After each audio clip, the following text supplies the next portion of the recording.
Hello, everyone. Welcome back to the English Learning Podcast, where we help you improve your English skills one step at a time. I'm your host, Jason, and today we're diving into an exciting and highly requested topic: how to boost your English with American accent tips. Hi, everyone. I'm Julia, your co-host, and I'm thrilled to be here today. The American accent is something so many English learners want to master, and for good reason. It's not just about sounding like a native speaker, it's about being understood clearly and feeling confident when you communicate. Exactly, Julia. In this podcast, we're going to explore what makes the American accent unique, share practical tips to help you sound more natural, and even tackle some common challenges that learners face. And we'll make it fun and interactive. So, if you're ready to boost your confidence and work on that American accent, stay with us until the end. You're going to learn a lot today. Absolutely.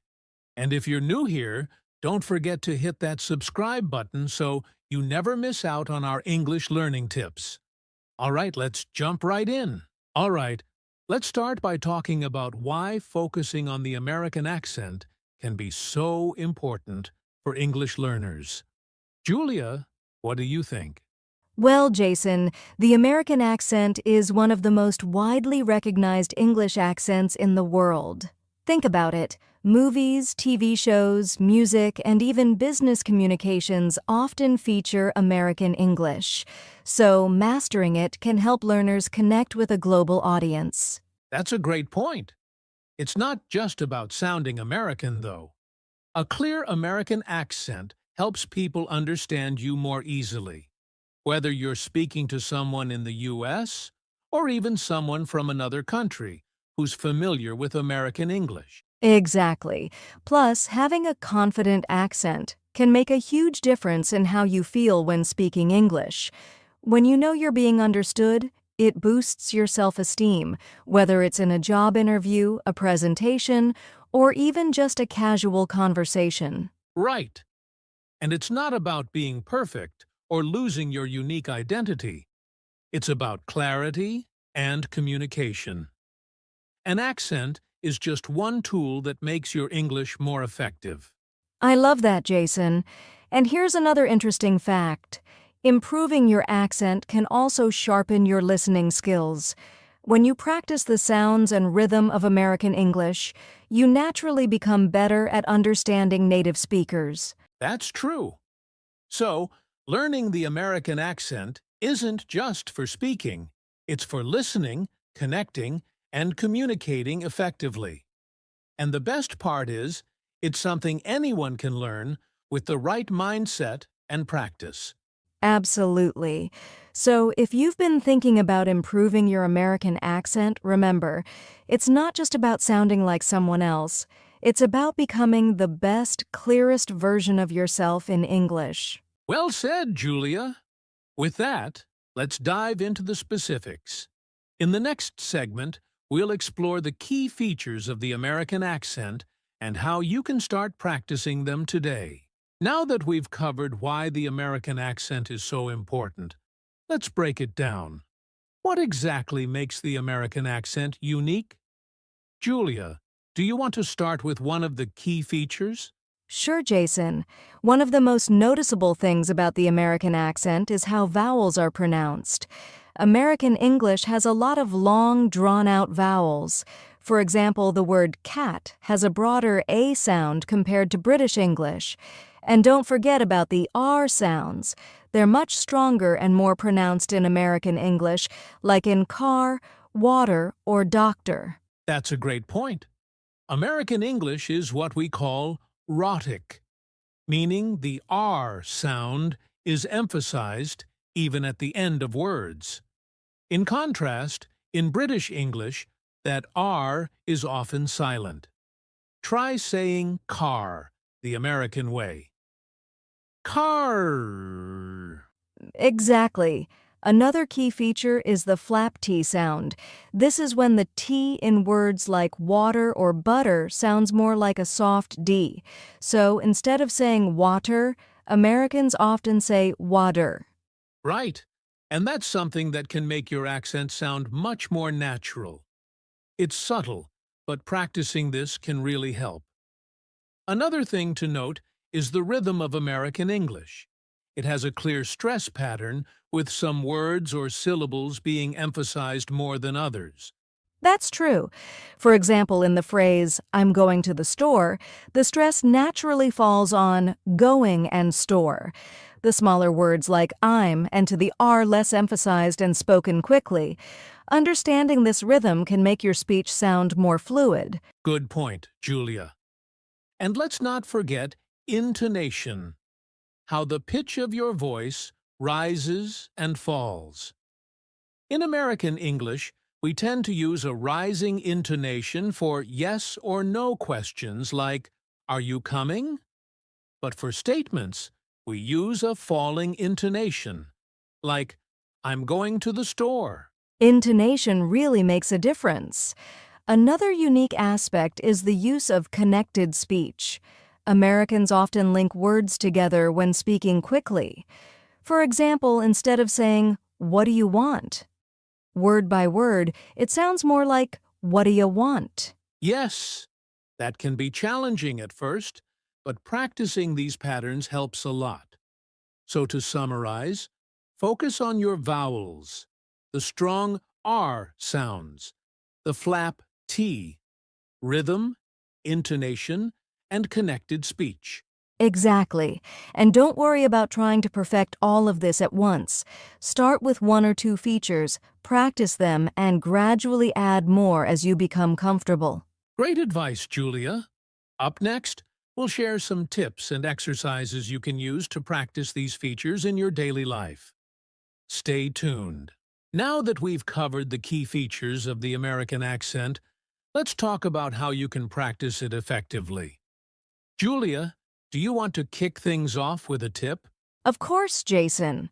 One of the best ways to start is by listening to native speakers. You can watch American movies, TV shows, or even YouTube videos.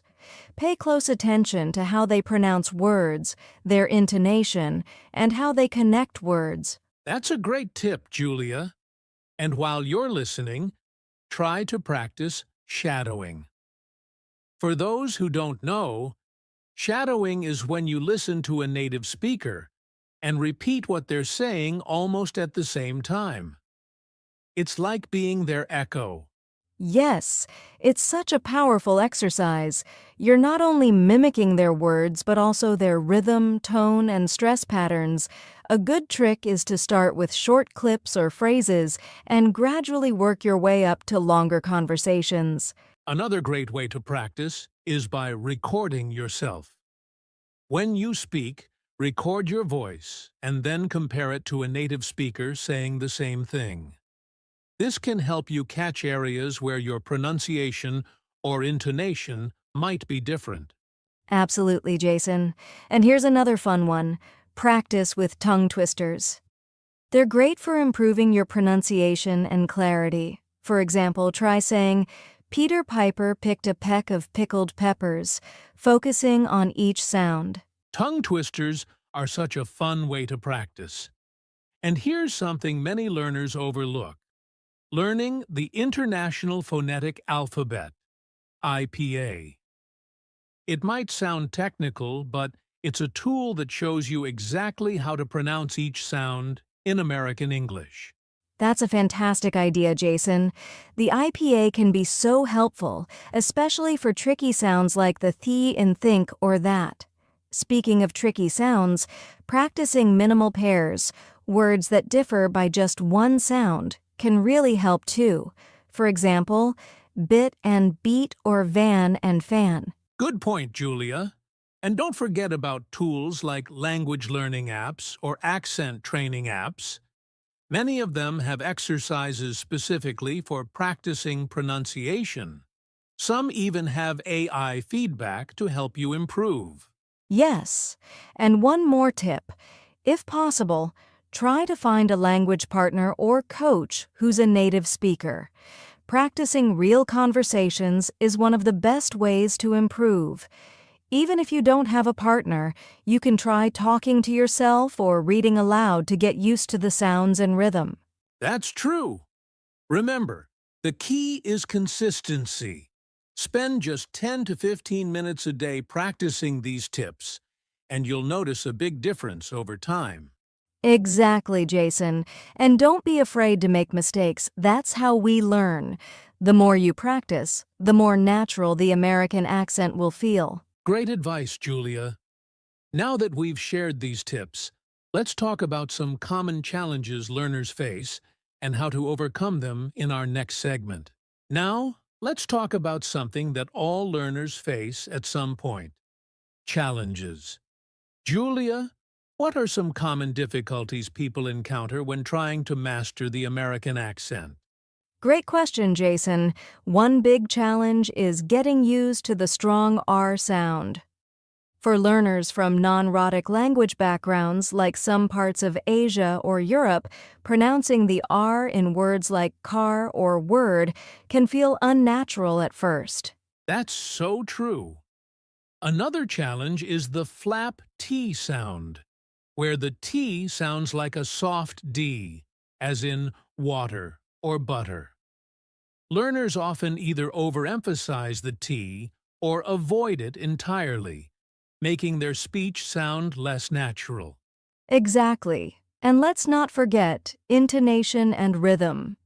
Many learners struggle with stressing the right syllables or using natural rising and falling tones in their sentences, which can make their speech sound flat or robotic. Good point, Julia. Another issue is fear of making mistakes. Sometimes learners are so worried about sounding wrong that they hold back from practicing. But the truth is, practice is the only way to get better. That's so important, Jason. And one more challenge is understanding connected speech. Words like going to becoming gonna can confuse learners, and they might struggle to replicate the same flow in their own speech. So true. But here's the good news. Every one of these challenges can be overcome with practice and patience. Start small. Focus on one area at a time, like the ER sound or rhythm, and gradually build from there. And don't be afraid to ask for feedback. Whether it's from a teacher, a language partner, or even an app, getting corrections is a great way to improve. Absolutely, Julia. Remember, it's not about perfection, it's about progress. With consistency and the right mindset, anyone can master these challenges. That's right. And in our final segment, we'll wrap things up with some final thoughts and encouragement to help you on your journey. Well, we've covered a lot today. From why the American accent matters, to its key features, practical tips, and even how to tackle common challenges. Julia, any final thoughts for our listeners? Absolutely, Jason. Remember, improving your accent isn't about losing your identity.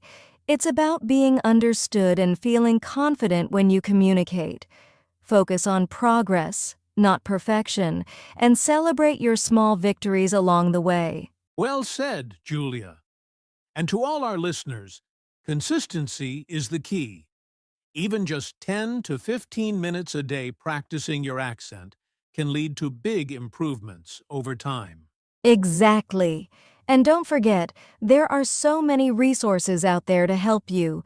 Movies, podcasts, apps, and even this one you're listening to right now. Speaking of resources, if you enjoyed today's podcast, be sure to subscribe to our channel and check out the other episodes in our playlist. We've got plenty of tips and conversations to help you on your English learning journey. And we'd love to hear from you. Let us know in the comments what tips you found helpful or what challenges you're facing. We're here to help. That's right! And don't forget to like this video and share it with anyone else who's learning English. Together, we can all improve. Thank you so much for joining us today. Keep practicing, stay positive, and we'll see you next time. Take care, everyone, and happy learning!